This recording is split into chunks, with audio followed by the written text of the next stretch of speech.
Black and white தமிழர்களுக்கு அன்பான வணக்கம். நம்மோடு மனித உரிமை செயற்பாட்டாளர் திரு எவிடன்ஸ் கதிர் இணைந்திருக்காங்க. சார் வணக்கம். வணக்கம். வணக்கம். திருபுவனம் இளைஞர் அஜித் குமார் அவருடைய அந்த மரணம் அப்படிங்கிறது தமிழ்நாட்டில் இல்லை இந்தியா முழுவதும் ஒரு பேசு பொருளா மாறி இருக்கு. சிபிஐ விசாரணைக்கு தமிழ்நாடு முதலமைச்சரே அந்த வழக்கை நகர்த்துறாங்க. இருந்தாலும் அந்த களத்துல இன்னும் மறைந்திருக்கக்கூடிய உண்மைகள் அப்படிங்கிறது புலப்படாமலே இருக்கு. ஒரு அப்படியே முடிஞ்சிருமா அப்படிங்கிறதும் வேதனைக்குரிய விஷயம்தான். இதுவரைக்கும் நிறைய லாக்அப் மரணங்கள் இந்த ஆட்சியிலே நடந்திருக்குன்னு சொல்லும் போது இந்த மரணத்தை எப்படி பாக்குறீங்க? இதுல உங்களுக்கு பர்டிகுலரா ஏதோ மறைஞ்சிருக்கு அப்படின்னா நீங்க எதை நினைக்கிறீங்க? முதல்ல இந்த போலீஸ் வன்முறை என்றது பாத்தீங்கன்னாக்க ஒரு கூலிப்படை கும்பல் மாதிரி தான் போலீஸுடைய பிஹேவியரே இருந்திருக்கு. டெம்போ வேனுக்குள்ள அந்த பையனை அழைச்சிட்டு போய் 24 ஹவர்ஸ் வச்சு அடிச்சு சித்திரவதை பண்ணி அந்த போலீஸார் எல்லாரும் பாத்தீங்கன்னாக்க டிஷர்ட் ட்ராக் பேண்ட் போட்டிருக்கான், ஒருத்தர் லுங்கி கட்டியிருக்கான், கையில ஒரு பைப்பு வெள்ளை பைப்பை கொண்டு அடிக்கிறது, போட்டு மிதிச்சு கொன்னது, தண்ணியில ஒரு கூலிங் வாட்டர்ல மிளகாத்தூளை கரைச்சி கண்ணுலையும் வாயிலையும் ஊத்துன அந்த கொடுமை கிட்டத்தட்ட உடம்புல அவ்வளோ காயங்கள் இருக்கு. 30க்கும் மேற்பட்ட இடங்கள்ல அந்த உடம்புல காயிருக்கு, விலா எலும்புலாம் நொறுக்கப்பட்டிருக்கு. இது என்னன்னாக்க ஒரு கூலிப்படை என்ன பண்ணுவாங்க அப்படின்னாக்க ஒரு பையனை பிடிச்சி மிரட்டுவதற்காக ஒரு வாகனத்துக்குள்ள வச்சு கடத்திட்டு போய் அடிப்பாங்க பாருங்க. அந்த மாதிரி தமிழ்நாடுடைய காவல் சிஸ்டம் ஒரு கூலிப்படை சிஸ்டம் மாதிரி இதுல ஃபங்க்ஷன் ஆயிருக்குன்றது ரொம்பவும் ஷாக்கிங்கா இருக்கு. அதாவது இதெல்லாம் நம்மளுக்கு ஏற்கனவே தெரியலையானாக்க தெரிஞ்ச சமாச்சாரம் தான். எல்லா சிறுநகரங்கள்லயும் நகரங்கள்லயும் இது போன்ற ஒரு படையை வச்சுக்கிட்டு அவன் இப்படிதான் இருப்பான். அந்த போலீஸ்காரோட தோற்றம் எப்படி இருக்கும் அப்படின்னா, இந்த காலையிலும் மதியமும் ஒரு பெரிய கோட்டரை அடிச்சுட்டு ஈவினிங் தூங்கி எழுந்திரிச்சு வந்த மாதிரிதான் நிப்பாங்க. அந்த கண்ணுலயே அப்படி தெரியும். நான் இது இப்படிதான் பாயிண்ட் அவுட் பண்ணியே சொல்றேன். டிஷர்ட் போட்டுக்கிறது, குச்சி எடுத்துக்கிறது, வண்டிக்குள்ள போறது, கடத்துறது, அவங்களுக்குன்னு ஒரு லாட்ஜ் இருக்கும், சில இடங்கள் இருக்கும், சில பங்களா இங்க கூட்டு போய் வச்சு அடிக்கிறது, இது எல்லாமே தொடர்ந்து நடந்துகிட்டு இந்த திருபுவனம் போலீஸ் ஸ்டேஷன்ல கேஸ் ஃபைல் ஆகுதுன்றாங்க. அப்ப அங்க ஃபைல் ஆகப்பட்ட அந்த இளைஞனை நீ ஒரு ஸ்பெஷல் டீம்னு போட்டு நீ எப்படி கூட்டு போற? அது லீகலா அப்படி இருக்கா? எஃப்ஐஆர் ஃபைல் பண்ணா என்ன பண்ணணும்? 24 ஹவர்ஸ்க்குள்ள கொண்டு போய் நீதிமன்றத்தில் ஒப்படைக்கணும். இல்ல அதுக்கு இடையில அவற்றை விசாரணை பண்ணணும். அந்த விசாரணை திருப்தி அளிக்காத பட்சத்தை ரிமாண்ட் பண்ணிட்டு மறுபடியும் நீங்க என்ன பண்ணணும்? கஸ்டடி எடுத்துதான் விசாரணை பண்ணணும். இதுதான் சட்டத்துல சொல்லப்படுது. இடையில எங்க இந்த ஸ்பெஷல் டீம் வந்தாங்க?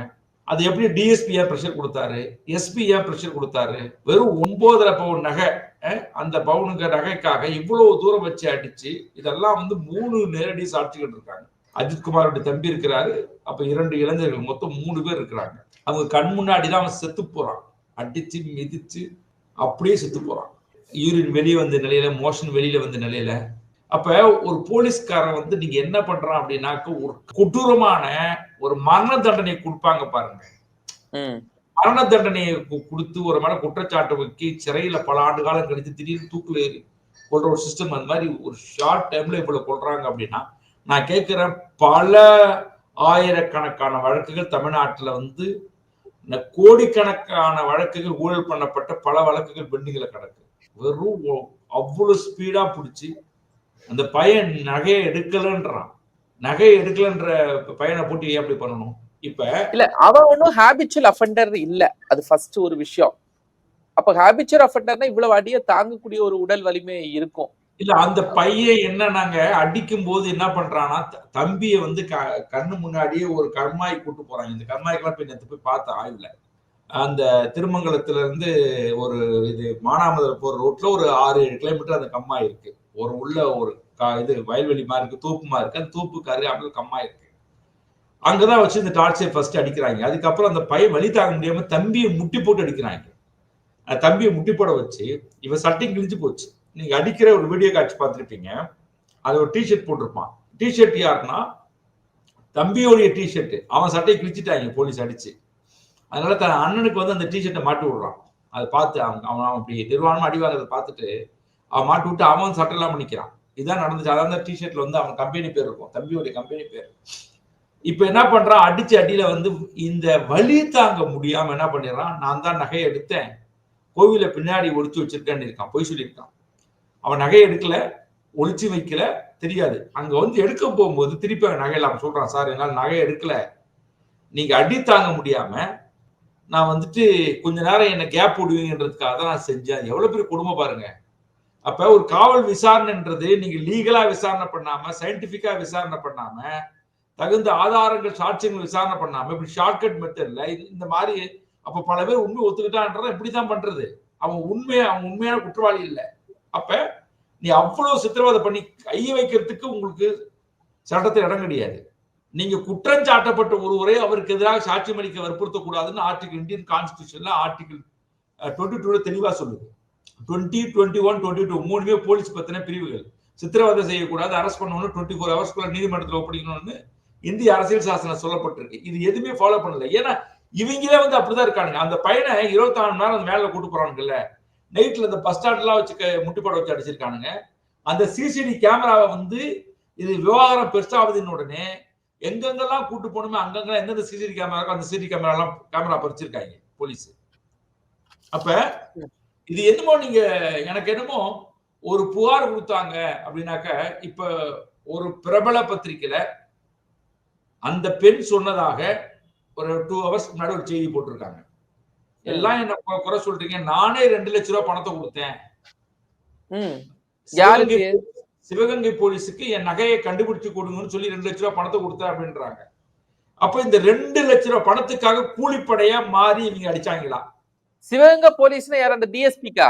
அவங்க சொல்றாங்க, நான் சிவகங்கை மாவட்ட என்னுடைய நகை இதுக்காக நான் 2 லட்சம் ரூபாய் பணத்தை கொடுத்தேன்னு இப்போ ஒரு பேட்டி கொடுத்திருக்க அந்த அம்மா. அப்ப 2 லட்சம் ரூபாய் கொடுத்திருக்குன்னு நம்ம தகவல் சொல்லுது. யாருக்கு கொடுத்துச்சு என்னன்ற விவரம் வந்து நம்ம கண்டுபிடிக்கணும். அப்ப இந்த 2 லட்சம் ரூபாய் இந்த நகையை காணும்னு சொல்லப்படக்கூடிய இந்த சிறப்பு படையே இவங்களோட வேலையே என்னன்னா, கொஞ்சம் பணத்தை வாங்குறது, அதுல கொஞ்சம் ஆட்டையை போடுறது, அதுக்கப்புறம் அந்த களவு போனப்பட்டவங்க பணத்தை வாங்குறது, இந்த மாதிரியான ஒரு தொடர் நடவடிக்கை இருந்திருக்கு. 2வது, இந்த அம்மையாரை பத்தின கிரெடிபிலிட்டி இப்ப நிறைய கொஸ்டின் இருக்கு. இந்த அம்மையார் மேல ஏற்கனவே 2010 ஒரு 16 லட்சம் வேலை வாங்கி தருவதாக மோசடி செய்யப்பட்டதாக ஒரு புகார் வந்து ஆல்ரெடி ஃபைல் பண்ணப்பட்ட இப்ப வெளியில வருது. அப்ப இந்த லிங்க் யாரு? நான் என்ன கேக்குறேன், ஒரு தலைமைச் செயலகத்துல ஒரு அதிகாரி இருக்காங்க, தகவலுக்கு எஸ்பியும் டிஎஸ்பி ஏன் இப்படி பண்ணணும்? எனக்கு ஒன்றும் புரியல. அது அப்ப இது வந்து சமீபத்துல நான் ஜூனியர் விகடன்ல நான் பார்த்தது, ஜூனியர் விகடன்ல இருந்தா தலைமைச் செயலக அதிகாரி ஒருவர் கொடுத்த அழுத்தம் தான் இதுக்கு காரணம் அப்படிங்கிற மாதிரியான ஒரு செய்தி சொல்றாங்க. இல்ல, நான் அந்த ஜூனியர்களுடைய செய்தி எந்த அளவுக்கு எனக்கு தெரியல. அவங்க ஒரு செய்தி எடுத்து சொல்றாங்க, அந்த செய்தியுடைய நம்பகத்தன்மை தெரியல. பட் ஆனா இதனுடைய கான்ஸ்பிரன்சி என்னன்றத இதை கண்டுபிடிக்கணும். இப்போ ஒரு செய்தி வருது, அது நியூஸ் பேப்பர் செய்தி, இது உண்மையாலுமே இதுல சதியில யார் இறங்கி இருக்கிறா, இது எந்த ஏதாவது ஹையர் போலீஸ் ஆபீசரா, ரிட்டையர்டான போலீஸ் ஆபீசரா, அவரு சொல்லி அழுத்தமா? இப்ப நீங்க இந்த 5 பேரை மட்டும் தான் நீங்க குற்றவாளியா கருதி எஃப்ஐஆர் ஃபைல் பண்ணிருக்கீங்க. அந்த எஃப்ஐஆர் கூட பாத்தீங்கன்னா என்னன்னாக்க, தம்பி அஜித்துக்கு எதிராக போடப்பட்ட எஃப்ஐஆர் தான். அடிச்சு கொலை பண்ண போலீஸ் தான் கம்ப்ளைண்ட். அது எவ்வளவு பேர் கொடுமை பாருங்க. கொலை பண்ணணும் தாங்க புகார்தாரரு. அதுக்கப்புறம் அதே எஃப்ஐஆர்ல தான் வந்து என்ன பண்றாங்கன்னா, இன்னும் இவங்க தரப்புல இருந்து ஒரு கம்ப்ளைண்ட் வாங்கி எஃப்ஐஆர் போடப்படல. அதே தரப்புல கண்டுபிடிச்சதாக இப்ப என்னன்னாக்க, எவன் புகார்தாரா கொடுத்தானோ 5 பேர் நாங்க தான் சாட்சிகள், இப்ப அவனே அக்யூஸ்டா மாறி இருக்காங்க. கண்டுபிடிப்புல நம்ம அழுத்தம் கொடுத்த சமூகத்துல கொடுத்த சமூக வலைதளங்கள்லயும் பொதுமக்களும் கொடுத்த மிகப்பெரிய அழுத்தத்தின் விளைவுதான் வழி இல்லாம ஒத்துக்கிறாங்க. அந்த பாடியுடைய கண்டிஷன், கண்டறியப்பட்ட காயங்கள், இது எல்லாமே என்ன பண்றாங்கன்னா, அது தெரிஞ்சுதான் இப்ப வந்து அது பெரிய இஷ்யூவா மாறி இருக்கு. அது டே 1ல எழுத ஆரம்பிச்சுட்டாங்க. எல்லாரும் பத்திரிகையில கொடுங்க, சமூக வலைதளங்கள்ல எழுத ஆரம்பிச்சுட்டாங்க. இது சென்னையில இருந்து கொடுக்கப்பட்ட அழுத்தம் ஒரு காவல் அதிகாரி பேருன்னு சொல்றாங்க. நான் மீடியால பார்த்தேன்.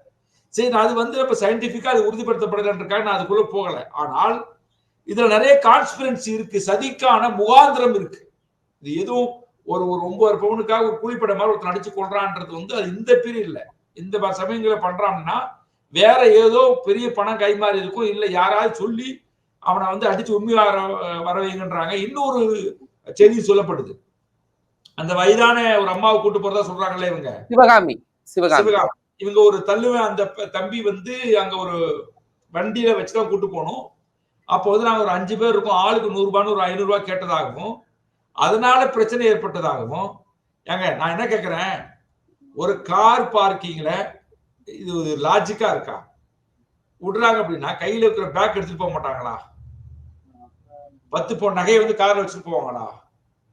சரி, இது ஒண்ணு. அப்ப என்ன செட்டப் பண்றாங்க அப்படின்னா, அந்த நகையை வந்து ஏன் பேக்ல வச்சீங்க அப்படின்னு கேள்வி வருது இல்ல.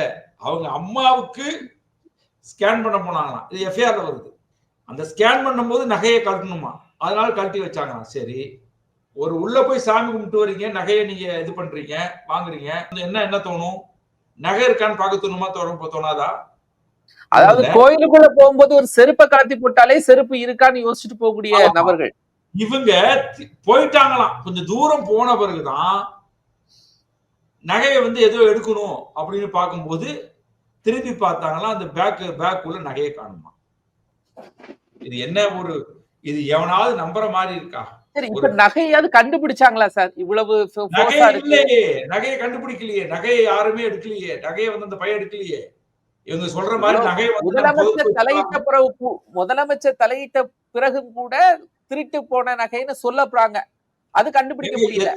எத்தனை கேசஸ்ல கொலை வழக்குல வந்து கத்தியை கண்டுபிடிக்காம இவனே போய் சந்தையில போய் ஒரு 60 ரூபாய்க்கு 80 ரூபாய்க்கு கத்தியை ஃபேக் கத்தியை கொண்டு வந்து வழக்குல சேர்த்த பல சம்பவம் நாட்டுல இருக்கு. கண்டுபிடிச்சுதான். இவ்வளவு பெரிய கிரிமினலா சார்? Habitual offender. இது 9 பவுன் நகையை அவங்க கொண்டு வந்தாங்கன்றதுக்கு என்ன எவிடன்ஸ் இருக்கு? நகை காணா போச்சுன்றதுக்கு என்ன எவிடன்ஸ் இருக்கு? ஏற்கனவே அந்த கோவில்ல சொல்றாங்க, ஒரு அந்த அம்மாவும் திருமங்கலம் சைடு தான். எல்லாருக்குமே தெரிஞ்ச ஒரு உண்மையை சொல்றேன் உங்களுக்கு. அந்த மடப்புறம் காளியம்மன் கோவில நிறைய திருட்டு போகுதுன்றது நேத்து கூட ஒரு ஆட்டோல இருந்து ஒரு பைக் சைடு திருட்டு போயிட்டாங்க. நேத்து நடந்திருக்கு. அங்க நிறைய திருடு போகுதுன்னு ஒரு குற்றச்சாட்டு இருக்கு. இதே அந்த ஊருக்காரங்க யாரு கோவிலுக்கு வராங்களாம், நகை இவங்க வந்து இதெல்லாம் நம்புற மாதிரி அங்க இருக்கு. எதுக்கு அந்த பையன் மேல ஏதோ ஒரு பெரிய இது இருக்குங்க. இவங்க ஏதோ வேற ஒண்ணு இருக்கு. அந்த சதியை ஒரு நிறைய கைட்லைன்ஸ் இருக்கு. சயின்டிபிக்கா நீங்க சிடிஆர் மொபைல்ல யார்கிட்ட பேசியிருக்காங்க அப்படிங்கறதெல்லாம் அனலைஸ் பண்ணி இவன் தான் ஒரு முடிவு பண்ணிட்டு கூட இந்த தேர்ட் ரேட்டட் ட்ரீட்மெண்ட் நான் என்ன சொல்றேன், இப்ப சயின்டிபிக் நீங்க உலகத்துல நீங்க பாருங்களேன். நீங்க ஒரு பையனை போலீஸ் ஸ்டேஷன்ல கொண்டு போய் அவங்க ஒப்படைக்கிறாங்க. ஒப்படைச்சது கோவில் நிர்வாகம் தாங்க. கோவில் நிர்வாகம் தான் கூட்டு போய் எப்ப உன் மேல குற்றச்சாட்டு வைக்கிறாங்க வாங்கன்னு ஸ்டேஷன்ல கூட்டு போய் இந்த கோவில் நிர்வாகமே தான் அந்த திருமங்கல ஸ்டேஷன்ல ஒப்படைக்கிறாங்க. திருமங்கல ஸ்டேஷன்ல ஒப்படைச்சோன்னு எப்படி அந்த சிறப்பு படை அங்க வரான்? இவனே விசாரணை ஆரம்பிக்கலங்க. சிறப்பு படை உடனே வரான். அவன் இல்லீகலா வந்து வேன்ல கடத்தி போய் அடிக்கிறான். நீங்க என்கிட்ட புகார் கொடுத்தா என் லிமிடேஷன்ல கொடுத்து நான் தான் இன்வெஸ்டிகேஷன் ஆபீசர். எனக்கு மேல எதுக்கு ஒரு வண்டியை வச்சு நீங்க அனுப்பி வைக்கிறீங்க? அப்ப நீங்க என்ன பண்றீங்க அப்படின்னா, உடனே நீங்க அந்த நகையை காணும் உடனே கண்டுபிடிக்கிற துரித நடவடிக்கை இருக்குல்ல. நான் அதான் திருப்பி கேட்கிறேன். ஆயிரக்கணக்கான வழக்குகள் இருக்குங்க. கிட்டத்தட்ட 400 கோடி எல்லாம் கொள்ளையடிச்ச ஒருத்தன் மதுரையில் இருக்கிறான். கொள்ளையடிச்ச மேல ஏகப்பட்ட புகார் இருக்கு. அவன் சுதந்திரமா தான் இருக்கிறான். பல மக்கள் போய் புகார் தராங்க, அதை கண்டுக்க மாட்டாங்க போலீஸ். இது ஒன்றையனா இல்ல சமாச்சாரத்துக்கு இவ்வளவு தூரம் படைய ஆரம்பிச்சு உடனே அவரு அந்த போன்ல யாரெல்லாம் பேசலாம் ரெக்கார்ட் பண்ணி, அதனால தான் 2 நண்பர்களை கூட்டு போனது. அவங்க கூட வேலை பார்த்த 2 நண்பர்களையும். கது சார், இப்போ நகைய கொண்டு வராம இது திருட்டு போச்சு அப்படின்னு அவங்க சொல்லணுங்கிற தேவை ஏன் வந்துச்சு? சரி, அப்போ அந்த திருட்டு போனதும் அஜித்குமார சஸ்பெக்டா நினைக்கணும் அப்படிங்கிற தேவையா வந்துச்சு அவரை? இல்ல, அதுதான் சொல்ல வர. அவங்க என்ன நடந்துச்சு, என்ன வன்மம் தெரியல. இந்த லேடி வந்து பயன்படுத்தப்பட்டாங்களா? இந்த லேடிக்கும் அந்த புகார் வந்து ஏன் கொடுக்கப்படணும்? ஒண்ணு இல்லாத விஷயத்துக்கு ஏன் இவ்வளவு பிரஷரை போடணும்? இந்த எஸ்பியும் டிஎஸ்பியும் ஏன் இவ்வளவு ரியாக்ட் பண்ணி அதை வந்து ஆக்ஷன் எடுக்கணும் பிரஷரை கொடுக்கணும்? எவ்வளவு கேசஸ் இருக்கும் போது இது ஒண்ணு கண்டுபிடிக்கிறதுக்கு இப்ப 6 பேர் கொண்ட படையை நீங்க வந்து வண்டியில அனுப்பி வைக்கிறீங்க. அண்மையில பெரிய பெரிய கொள்ளைக்கும் பெரிய பெரிய குற்றத்துக்கும் தான் குற்றவாளி கண்டுபிடிக்க தனிப்படை அமைப்பாங்க. லோக்கல்ல ஒரு அடியாள் கும்பலை நீங்க அனுப்பி வச்சிருக்கீங்க. அது என்ன வந்துச்சு, அவசியம் வந்துச்சுன்றது நான் நல்லா சொல்ல வரேன். இந்த சிபிஐ இன்வெஸ்டிகேஷன்ல யார் கொலை செஞ்சாங்க அப்படின்றது மட்டும் இல்லைங்க, இதுக்கு பின்னணி உள்ள சதியும் சேர்த்து விசாரிக்கப்படணும்ன்றத நம்ம வைக்கிற முக்கியமான கோரிக்கையா பாக்குறோம். அவன் ஒருத்தன் அடிச்சு கோபப்பட்டு கொண்டுட்டான்றது விஷயம் இல்ல, பின்னணியில ஏன் இவ்வளவு பேர் வருது, அதுக்கு என்ன காரணம்? இன்னைக்கு ஏன் வந்து நீங்க எஸ்பியை வந்து நீங்க வெயிட்டிங் லிஸ்ட்ல வைக்கிறீங்கல்ல, வெயிட்டிங் லிஸ்ட்ல வைக்கிறீங்கனால இங்க ஏதோ ப்ராப்ளம் இருக்குன்னு அர்த்தம். நான் சொல்றேன் உங்களுக்கு. இப்ப ஆம்ஸ்டாங் கொலை வழக்குல அந்த கமிஷனரை நீங்க ஞாபகம் இருக்குமான்னு தெரியல உங்களுக்கு. சென்னை கமிஷனர் வந்து என்ன பண்ணாங்கன்னா வேற டிபார்ட்மெண்ட்டுக்கு மாத்தினாங்க. ஆமா. அப்போதைய ஒரு தமிழகத்தினுடைய மிக உயர்ந்த ஒரு காவல் அதிகாரிட்ட நான் பேசினேன். அப்பதான் சொன்னாரு, அந்த ஏகப்பட்ட கம்ப்ளைண்ட் இருக்கு சார் அவன் மேல, அவனே சொன்னார். அவர் அந்த வார்த்தையை கமிஷனர் அவன் என்ற வார்த்தை பயன்படுத்தினார். பல கோடி ரூபாய் ஊழல் பண்ணிருக்கிறான் அந்த ஆளு. எல்லாருக்கும் தெரியும், என்ன பண்றது, டிரான்ஸ்பர் பண்ணாங்கன்னாரு. நான் என்ன சொல்றேன், இது எவ்வளவு பெரிய அநியாயம். எங்க எல்லாருக்குமே தெரிஞ்ச விஷயம். அப்ப டிரான்ஸ்பர் பண்றாங்க அப்படின்னா இங்க ஏதோ ஒண்ணு நடக்குதுன்னு அர்த்தம். நான் யாரை காப்பாற்ற பண்றாங்கன்னு தெரியல. இது என்னன்னா, போலீஸ் எப்போதுமே அது வந்து ஸ்டேட்டோடைய கைப்பொருளுங்க. அது மேல வந்து கை வைக்க மாட்டாங்க. எதிர்கட்சியா இருக்கும்போது போலீஸ் எல்லாம் கண்டிப்போம், ஆளுங்கட்சியா வரும்போது போலீஸ் விட்டு கொடுக்க மாட்டோம். இதுல ஒரு திமுக நிர்வாகி ஒரு 50 லட்சம் ரூபாய் பேரம் பேசினதா ஒரு தகவல் வருது இல்ல? ஆமா, அது குறித்து நீதிமன்றத்துல இருக்கு. இல்ல அப்போ கண்டிப்பா மக்கள் எல்லாருமே சொல்றாங்க. இங்க வந்து திமுக உள்ள கலந்து இந்த பேரம் பேச வச்சது, அந்த குடும்பத்தை தனிமைப்படுத்துறது, நாங்க பணம் ஒரு சில அமௌண்ட் அந்த பையனுக்கு கைமாறினது, இதெல்லாம் வந்து பேசப்படுது. அந்த பகுதி மக்களே பேசுறாங்க. ஆனா அதுக்கான அந்த பேரம் பேசுவதற்கான ஒரு ப்ரூஃப் வந்து எதுவுமே நம்மள்ட்ட எவிடன்ஸா இல்ல. அதுக்கு அது சேர்த்து பதிவு பண்றேன். பட் ஆனா அங்க எல்லாரும் சொல்றாங்க, நான் நேத்து களத்துக்கு போயிருந்த போது கூட நான் கண்ணால பார்த்தது அந்த பையன் திமுகவுடைய கட்டுப்பாட்டுல தான் இருந்தான், சந்திக்க விடாம. அதுக்கப்புறம் என்ன நினைச்சாங்கன்னு தெரியல, என்ன யாரும் உங்களால தடுக்க முடியல. நேரா போயிட்டு நான் மத்த யார் அந்த நவீனா சார், அந்த அஜித்குமாருடைய வீட்டுல உள்ளவங்க திமுக பாமகவுடைய திலக பாமா நேத்து வந்திருந்தாங்க. அவங்க ஆமா. திலக பாமா என்கிட்டயே கம்ப்ளைண்ட் பண்ணாங்க. நான் சந்திக்க போனேன் சார், என்ன வந்து சந்திக்க விட மாட்டாங்க, கொஞ்சம் என்னன்னு பாருங்கன்னு என்கிட்ட அவங்க சொன்னாங்க. என்ன சந்திக்க விட மாட்டாங்கன்னாங்க. நான் சொன்னேன், நீங்க போங்க, நீங்க ஒரு பொலிட்டிக்கல் பார்ட்டி. ஈவன் எனக்கு பாமகக்கு நிறைய முரண்பாடு இருக்கு, அது வேற விஷயம், கொள்கை அடிப்படையில். இருந்தாலும் நீங்க ஒரு பொலிட்டிக்கல் பார்ட்டி வந்திருக்கீங்க, உங்களுக்கு எல்லா உரிமை இருக்கு, நீங்க வேணா போங்க அப்படின்னு சொல்லிட்டு வந்தேன். நான் அதுக்கு முன்னாடி போய் பார்த்து வந்தேன். அப்பதான் சொன்னாங்க, திமுக காரங்க யாருமே அந்த பையன் சந்திக்க விட மாட்டாங்க அப்படின்ற ஒரு பேச்சு இருக்கு. அப்ப அது என்ன ஆச்சுன்னா, நேத்து அந்த அமைச்சர் பெரிய கருப்பணங்க வர மாதிரி இருந்துச்சு அந்த பகுதிக்கு 12 மணிக்கு. நான் இப்ப அந்த ஸ்பாட்ல இருந்தேன். அதுக்கப்புறம் அவங்க தொலைக்காட்சியில் நான் பேசின பிறகு அது கொஞ்சம் விவாதமா மாறின பிறகு இந்த சிபிஐ என்கொயரி, நேற்று காலையிலேயே அதை நான் பரிந்துரையா வச்சிருந்தேன். சிபிஐ என்கொயரி வேணும், அரசு வேலை கொடுக்கணும், இந்த மாதிரி நிறைய பரிந்துரைகள்லாம் அவங்கள்ட்ட வந்து 1 கோடி ரூபாய் காம்பன்சேஷன் கொடுக்கணும் பேசணும். திடீர்னு பார்த்தா பெரிய கருப்பம் வரல. அதுக்கப்புறம் எல்லாரையும் விட்டுட்டு யாரும் இல்லாத சமயத்தில் 5 மணிக்கு வந்துட்டு போயிருக்காரு. வந்துட்டு தான் அந்த சிஎம் கொடுக்கிற மாதிரி அந்த போன் உரையாடல்.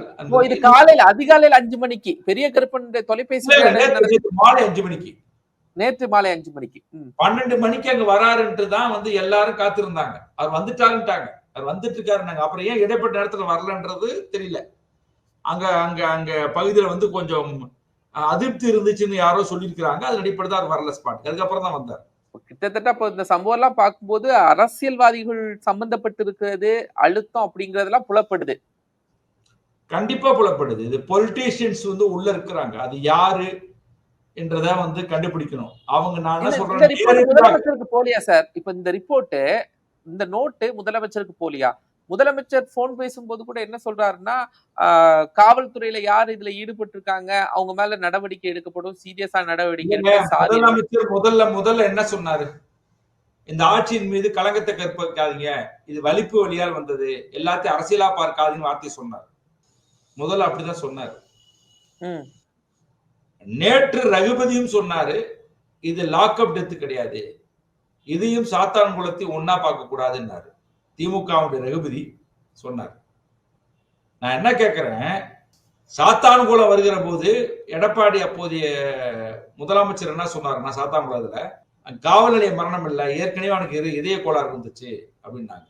அமெரிக்காவில் ஜார்ஜ் ஃபிளாய்ட் என்கிற கருப்பு இளைஞர் கொல்லப்பட்ட போது அப்போது ட்ரம்ப் சொன்னார், அவன் வந்து குடிக்கிற பழக்கம் இருந்துச்சு, ஹார்ட் அட்டாக்னாங்க. ஆனா இன்னைக்கு அப்ப வந்து இவர் சொன்னாரு, இது அப்பட்டமான காவல் படுகொலை, சும்மா விட மாட்டோம்னு சொல்லிட்டு ஸ்டாலின் சொல்லியிருந்தார் முதலமைச்சர். இப்ப முதலமைச்சர் அப்ப எதிர்கட்சியா இருக்கும்போது இந்த சாத்தான்குளம் மேட்டர்ல. இப்ப அப்படியே ஆட்சி மாறின பிறகு எப்படி அன்னைக்கு எடப்பாடி அவர்கள் சொன்னார், அதே மாதிரிதான் இவரு சொல்றாரு. நான் வந்து திருப்பி ஒரு காவல் நிலைய படுகொலையை வந்து பாலிடிக்ஸ் அணுகிறது கூடாதுன்றது நான் தெளிவா விரும்புறேன். ஆனால் அரசியல் குறுக்கீடு இருக்கின்ற நான் அவங்க என்ன சொல்றாங்க, பல திமுக நண்பர்கள் எழுதுறது என்னன்னாக்க, போலீஸ் செஞ்சதுக்கு அரசு என்ன பண்ணும் அப்படின்னா, போலீஸ் மந்திரி யாரு, போலீஸ் யாரு, போலீஸ்னா யாரு, அரசாங்கம் தானே, அரசுல வேலை பார்க்கறவங்க தானே. ஏதோ ஊர்ல ஏதோ ஒரு போலீஸ் ஸ்டேஷன்ல நடக்கக்கூடியதுக்கெல்லாம் முதலமைச்சர் பதில் சொல்ல முடியுமா? எல்லாத்துக்கும் ஒரு ரெஸ்பான்சிபிள் எடுத்துக்க முடியுமா? இந்த ஏதோ ஒண்ணு சொல்றீங்களா, அது வெளியில வந்ததுங்க. வராதது வந்து எல்லா காவல் நிலையமுமே டார்ச்சர் சென்டர் தாங்க. தமிழகத்தில் இருக்கக்கூடிய 1600 ஸ்டேஷனும் நான் சேலஞ்ச் பண்றேன். லீகலா இன்வெஸ்டிகேஷன் பண்றாங்களா, சைக்காலஜி ரீதியா இன்வெஸ்டிகேஷன் பண்றாங்களா, ஒருவரை கைது செய்யப்படும் போது கவனிக்க வேண்டிய 11 கட்டளைகள் சொல்லப்பட்டிருக்கு பாருங்க. DK பாஸ் வெஸ்ட் பெங்கால் என்கிற வழக்குல ஜஸ்டிஸ் AS ஆனந்த் குல்தீப் சிங்கும் அந்த 11 கட்டளையை வந்து இவங்க நிறைவேற்றுறாங்களா? இவங்க காவல்துறைக்கு 5 கடமை இருக்கு. ஒன்னு லா அண்ட் ஆர்டர், ரெண்டாவது குற்றங்களை தடுத்தல் மற்றும் கண்டுபிடித்தல், சமூக பாதுகாப்பு, அதுக்கப்புறம் வந்து நுண்ணறிவு, குற்றம் நடைபெறுவதற்கு முன்னே கண்டுபிடிப்பது, போக்குவரத்து ஒழுங்கு, இப்படி எல்லாம் சொல்லப்பட்டிருக்கல. இந்த கடமைகளை விதிமுறைகளை அவங்க ஒழுங்கா இருக்காங்களா? போலீஸ் ஸ்டேஷன்ல ஆபாசமா பேசுறது இல்லையா? விசாரணை பண்ணவங்களை விசாரணை பண்ணவங்களை அடிக்கிறது இல்லையா? ஏன் இன்னைக்கு ஒரு வீடியோ வந்திருக்கு, தேவதானப்பட்டியில ஒரு தலித் இளைஞரை வந்து போலீஸ் அறையறாரு. இந்த காட்சி வந்திருக்கு வீடியோல. ஒரு விஷயம் என்ன தெரியுங்களா? கால்ல பிடிச்சு கெஞ்சுறான் அந்த பையன். ஆமா, இந்த மாதிரியான வீடியோக்கள் எல்லாம் வந்து என்னன்னா அங்க இருந்த போலீஸுக்கு ஏதாவது முரண்பாடு பட்டு வெளியிடுறாங்க, அவ்வளவுதான். இது கூட வந்து பொதுமக்களிடம் முடியாது. இது நடக்க நீங்க சொல்ல முடியுமா? சரி, இப்போ ஒண்ணு சொல்றாங்க, சாத்தான்குளம் இதையும் ஒரே மாதிரி வச்சு பார்க்க முடியுமா? ரெண்டுமே கொலை வழக்குல தானங்க போலீஸ் உள்ள போயிருக்காங்க. ஒன்னா பார்க்க முடியும், எப்படி பார்க்க முடியும்? அங்கேயும் கொலை வழக்கு, இங்கேயும் கொலை வழக்கு, அங்கேயும் சித்திரவதை, இங்கேயும் சித்திரவதை. இது எப்படி வேற வேறையா பாக்குறதுன்னு எனக்கு என்ன இருக்கு? என்ன ஒண்ணு சொல்றாங்களா, அங்க 2 பேர் செத்து போனா இங்க ஒருத்தனை கொன்னோம் அப்படின்றாங்களா? கொலை தானங்க. இது எப்படி ஒன்னா பார்க்காம எப்படி பாக்குறது? ஆனா அதுக்கு எடப்பாடி பழனிசாமி ரெஸ்பான்சிபிலிட்டி எடுக்கல. இங்க உடனடியா அவங்க குடும்பத்துல அமைச்சர் போய் பாக்குறாரு, அவங்களுக்கான பாதுகாப்பு கொடுக்குறாங்க. ஐ திங்க் இப்போ இந்த தகவல் எல்லாம் பார்க்கும்போது வேலை வாய்ப்புக்கான உத்தரவாதம் இந்த மாதிரி எல்லாம் நீதிமன்றத்துக்கு அரசு பயந்துச்சுங்க. தானாக முதல் நாளே சோமோட்டோ எடுத்து அரசு செய்திருந்தால் பாராட்டி இருக்கலாம். நீதிமன்றம் வலிமையாக இருந்துச்சு. சென்னை உயர் நீதிமன்றம் மதுரை கிளை கடுமையாக விமர்சனத்தை வச்சது. நீங்க நடவடிக்கை எடுக்கவில்லை என்றால் நாங்களே களத்துல இறங்கும்னு சொல்லிட்டாங்க. விளைவுகள் வேற மாதிரி இருக்கும்னு சொல்லிட்டாங்க ஸ்டேட்டை பார்த்து. அதுக்கப்புறம் தான் இது என்னடா இந்த பிரச்சனை வந்து பதவிக்கே தலைமுழுகிற மாதிரி இருக்கு அப்படின்னு தான் அவ இவ்வளவு ஒரு அக்கறை எடுத்தாங்க. நான் என்ன கேட்கிறேன், நேத்து போய் பெரிய கருப்பன் கையில கொடுத்து ஒரு முதலமைச்சர் சொல்றாரு, நான் சந்தேகப்படலைன்னு வச்சுங்க. சிபிஐ போட்டது நேர்மையா தான் இருந்தார், சந்தேகப்படல. ஓகே, அரசு அந்த பையனுக்கு வேலை வாய்ப்பு கொடுத்தது சந்தேகப்படல, நேர்மையா செஞ்சாரு. அந்த அம்மையாரிடம் போன் போட்டு பேசி சாரிமா நடந்து போச்சு, உங்களுக்கு துணையா இருக்கிறேன்றத கூட அவர் நேர்மையா தான் பதிவு பண்றாரு. எல்லாம் நான் ஒத்துக்கிறேன். நான் முழுமையான நீதி என்னன்னா, இந்த 5 பேர் கொலை ஈடுபட்டிருக்காங்க, இந்த 5 பேர் இல்லாமல் யாரெல்லாம் இந்த சதியில இருந்தாங்களோ அந்த சதியில உயர்மட்ட அதிகாரிகளையும் சேர்த்து தன்னுடைய கட்சிக்காரங்க யாரெல்லாம் பேரம் பேசினாங்களோ அவங்க எல்லாத்தையும் சார்ஜ் ஷீட்ல கொண்டு வந்து முழுமையான விசாரணை பண்ணி தண்டனை வாங்கி கொடுக்குறாங்க பாருங்க. அப்படி வாங்கி கொடுத்தாதான் அது சரியான நீதியாக எடுத்துக்கொள்ள முடியும். இதெல்லாம் டிமாண்ட். வேலை கொடுங்க, சிபிஐ என்கொயரி பண்ணுங்க, அவனுக்கு வந்து அந்த குடும்பத்துக்கு வந்து ஒரு பாதுகாப்பு கொடுங்க, சாட்சிகளுக்கு பாதுகாப்பு கொடுங்கன்றலாம் டிமாண்ட். முழுமையான நீதி என்பது என்னவா இருக்கும்? சிபிஐ விசாரணைக்கு அஸ்ராம அனுப்பி இருக்காங்கல்ல, ஒரு மத்திய விசாரணைக்கு அனுப்பி இருக்காங்க. அப்படிங்கும் போது தங்க பக்கம் எந்த பிரச்சனையும் இல்ல அப்படின்னு தானே முதல்வர் எடுத்துக்கிறாரு. அதுதான் சொல்றேன். இந்த சிபிஐக்கு நம்ம வைக்கிற கோரிக்கை என்ன அப்படின்னா, இப்ப நான் என்ன கேட்கிறேன், இந்த நகை அப்படின்றது வந்து ஒரு 9 லட்சம் 8 லட்சம் வச்சுங்க மதிப்பு. இந்த 9 லட்சம் மதிப்புக்கு 50 லட்சம் நாங்க தரதா பேரம் பேசப்படுது அப்படின்னா பணம் எந்த அளவுக்கு விளையாண்டு இருக்குன்னு ஒரு கேள்வி. 1. 2, சிபிஐ விசாரணை என்பது இந்த பையனுடைய கொலைக்கு இவர்கள் தான் கொலை செய்தார்கள் என்கிற அந்த அளவுகளில் மட்டும் பார்க்காமல் இதன் பின்னணியில் உள்ள சதியும் சிபிஐ பார்க்க வேண்டும். அதுக்கான ஸ்பேஸை தமிழக அரசு உருவாக்கணும்ன்றோம். சாக்கு பையில அங்க வந்து இந்த அடையாள அந்த தடயங்கள் எல்லாத்தையுமே ஒரு காவல்துறை அதிகாரியா இல்ல காவல்துறை பணியாளரான்னு தெரியல எடுத்துட்டு போனதான தகவல் எல்லாம் வருது. அது உண்மை இல்ல? அதை பத்தின தகவல் எனக்கு வரல, எங்களுக்கு கிடைக்கல. களத்துல வந்து அது வந்து வரல. கண்டிப்பா எனக்கு அது மக்கள்கிட்ட விசாரிக்கும் போது அந்த தகவல் எனக்கு சொல்லப்படல. என்ற மக்கள் சொன்னது என்ன அப்படின்னாக்க, அடிச்சு சித்திரவதை பண்ணதுக்கான நேரடி விட்னஸ் இருக்கு. என்ன சந்தேகத்தை கிளப்புறாங்கன்னா, இது வெறும் 1.5 பவுன் நகைக்காக நடக்கலைங்க, இது பெரிய பிரஷர் இருக்குங்க, அந்த அம்மையார் யாரு டவுட் இருக்குன்றது அங்க பகுதி மக்கள், குறிப்பா அந்த குடியிருப்புல இருக்கிற எல்லாருமே அது கேள்வி எழுப்புறாங்க. சோ இது இந்த இப்போதைக்கு மக்களுக்கு நல்லா தெளிவாகவும் புரிஞ்சிருக்கு, லோக்கல் மக்களுக்கு. இப்ப எஸ்பிஎஸ் பண்றீங்கன்னா எஸ்பியும் கொண்டு போய் வழக்குல சேருங்கன்ற, சேர்த்து உள்ள வைங்கன்ற. அட்லீஸ்ட் சஸ்பென்ஷனாவது பண்ணியிருந்திருக்கலாம். காத்திருப்போர் பட்டியலுக்கு பதில் சஸ்பென்ஷனாவது பண்ணியிருக்கலாம். சஸ்பென்ஷனே ஆக்ஷன் கிடையாதுங்க. நீங்க அதுவே ஆக்ஷன் அந்த அந்த அந்த முறையை நீங்க பாருங்களேன். டாப் மோஸ்ட் ஆபீசர் எஸ்பி அவர் காத்திருப்பு, அவர் கீழே இருக்க டிஎஸ்பி சஸ்பெண்ட், அவர் கீழே இருக்கக்கூடிய காவலர்கள் என்ன பண்றாங்கன்னா அரெஸ்ட், கைது கைது. இந்த வரிசை பிரகாரமே ஆக்ஷன் இருக்கு. அது சாஃப்டான ஆக்ஷன். அதுக்கு கீழே அந்த சாஃப்ட்டுக்கு கீழே இன்னும் கொஞ்சம் கூடுதலான ஆக்ஷன். இது கடுமையான ஆக்ஷன். எப்படி அந்த போலீசாருடைய இதுவா இருக்கோ அதே மாதிரிதான் ஆக்ஷன் எடுக்கப்பட்டிருக்கு. உண்மையாவே ரொம்ப இன்னும் உண்மைகள் என்னெல்லாம் வரணும் அப்படின்னு நீங்க பேசும்போது தெரியுது. அடுத்தடுத்து என்ன உண்மைகள்லாம் வெளியில வருது. இனி இந்த சம்பவம் ஏன்னா பாதிக்கப்பட்ட குடும்பத்துக்கு முதலமைச்சர் கொடுத்ததை அக்செப்ட் பண்றாங்க அப்படிலாம் தாண்டி ஒரு உயிர் இந்த மாதிரியான உயிர்கள் இன்னும் போகாம இருக்கணும். காவல்துறை ஒரு வெளிப்படைத்தன்மையான விசாரணைகள்லாம் சில விஷயத்துல இவ்வளவு சயின்டிபிக்கான விசாரணை முறைகள்லாம் வந்த பிறகு ஏன் இந்த கொடூரங்கள்லாம் இருக்குன்றதுலாம் பல கேள்விகள் தான். கதிர் சார் பேசுவோம். நன்றி கதிர் சார். நன்றி, நன்றி, நன்றி.